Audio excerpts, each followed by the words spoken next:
joining here for the tech scene, Scenester.tv, TechCrunch Disrupt 2017 with Troy from Perkins Coie. And he is going to give us all the advice on startups. All the advice. All the inside scoop. All the inside scoop. That's right. First, let's talk about the first starting out startups, like day one. Yep. What's a few pieces of advice you would give? A couple pieces of advice are, one, focus on your team.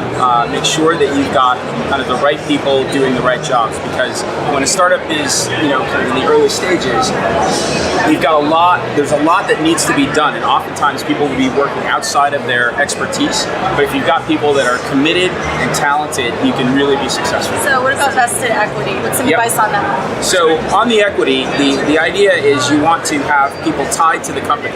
You want to have their future success tied to the success of the company. And so the equity vesting over time, the typical startup vesting that you see is over the course of 4 years. The equity will vest, and usually there'll be a cliff up front after a year. If people have worked for a year, then that gets 25% vested, and then the rest vests over the remaining 3 years of that 4-year term. All right, see, thank you. That was so useful. There you go. You're welcome.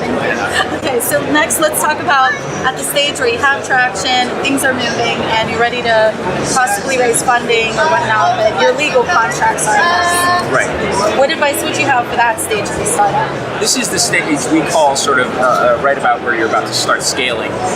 And the key thing about scaling is really the systems and processes that you put in place at that time can really last you up until you go public. And if you don't get the right systems and processes in place, you're going to be revisiting this every year, right, and trying to get it right. So get good advice. Talk to, if you don't want to talk to lawyers, talk to peers in other companies that have kind of gone through this, because they'll be able to give you advice on what the right thing to do is, and then of course you'll have to tailor that to your particular business. Give me your thoughts on privacy issues.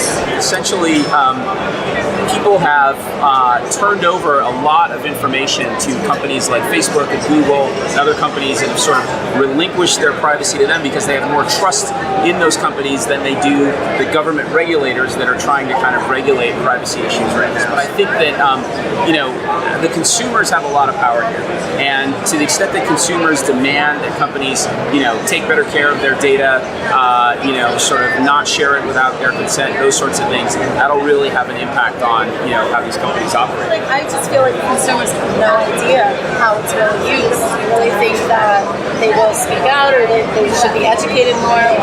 So I think they definitely should be educated more. Frankly, I think it's a generational, right? So my mom clicks through, doesn't read any of that stuff, doesn't pay attention to any of it because it doesn't matter. But I think the millennials, and as generations are coming up, they're going to start thinking about these things with a little bit more sophistication, because they sort of grew up in this technology, and they're kind of what we call digital natives, right? So for that group of people, particularly as they get older and more mature, they're going to be more focused on these issues. Thank you so much for interviewing. Yeah, you're very welcome. Thank you.